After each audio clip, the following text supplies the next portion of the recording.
الحقيقة اليوم الرجل الفتي الذي لا ينخفض صوته، الذي دخل السجن مرتين في عهد حسني مبارك، طلعت عصمة السادات، بعث اليوم برسالة إلى الملك جلالة الملك خوان كارلوس ملك أسبانيا.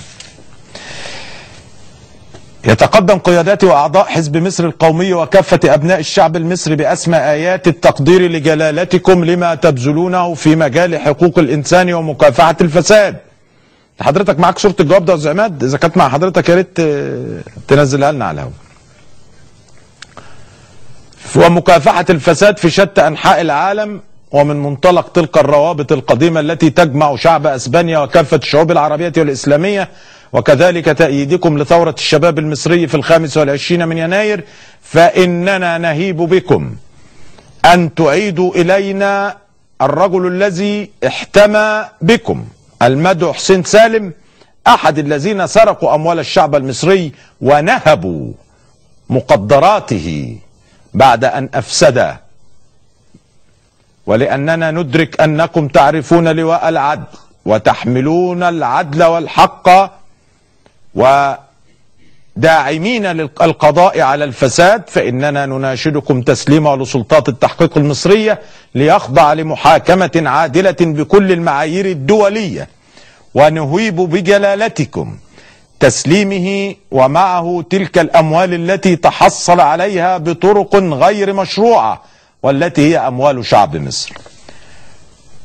وحزب مصر القومي وكافة طوائف الشعب يتقدمون لجلالتكم بخالص التقدير، متمنيين قبول هذا الطلب فورا، وانحيازكم للشعب وللشعوب وحقها في استرداد أموالها التي نهبها الفاسدون. طلعت عصمة السادات رئيس حزب مصر القومي. وهذه هي الصورة أستاذ أدري، علشان تم استلامها، عليها الختم الخاص بالسفارة الأسبانية. نزل لنا يا أستاذ. أيوه بعد إذن حضرتك، ختم السفارة الأسبانية موجودة أهو مع الختم وشعار حزب مصر القومي. حقيقة انتوا حضراتكم عارفين ان كان في اخ فاضل من الشباب اسمه مروان، دخل عمل مداخلة، والاخ مروان مش عارف ان هو بيتصل بيا على التليفون، وان انا عرفت ان هو مروان طبعا. بيقول ان انت فاضل شوية وتدينا احساس ان طلعت السادات هو النبي المنتظر. عيب عيب يا ابني. طلعت السادات راجل وطني قدم كتير. اللي انت ما تعرفوش يا حبيبي ان طلعت السادات كان له عم يدعى انور السادات، هو احد اعظم من حكموا مصر، ومن إذا كان من حكموا مصر 100 من العظماء، فأهم هؤلاء أو أحد أهمهم هو أنور السادات. مش تقول لي البرادعي وشخصية عظيمة زي البرادعي، عظيمة إيه؟ العظمة لله يا عم.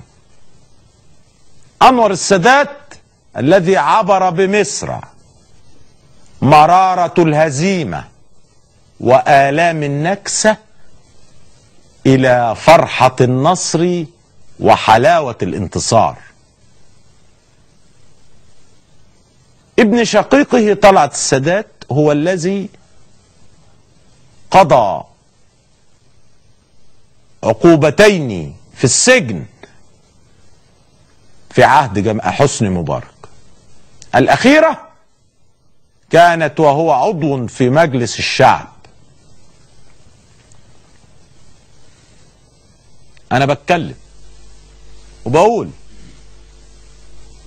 طلعت السادات بشر له أخطاء وله إيجابيات.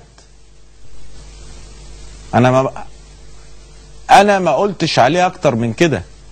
فعيب يا بني، وأنت مثل إخواتي الصغيرين، لو إن أنا ماليش إخوات ولكن هعتبرك أخويا الصغير، عيب أن تهاجموا الناس دون. يكفي أن طلعت السادات فلاح بيلبس البلغة، طلعوها على النت برضو زي ذكر البط، وبيمشي في البلد في ميت ابو الكوم.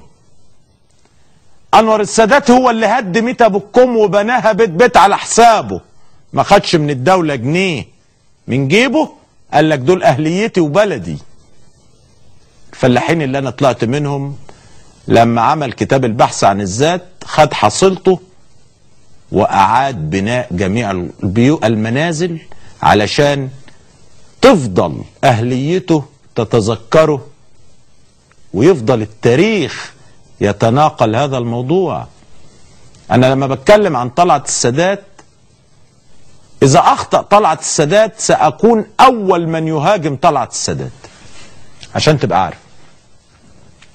وان اصاب طلعت السادات ساكون اول من يعلن ان طلعت السادات قد اصاب. يكفيك يا بني ان تعلم ان طلعت السادات لم يسال لعابه على الترشح لمنصب رئيس الجمهورية مثل الآخرين.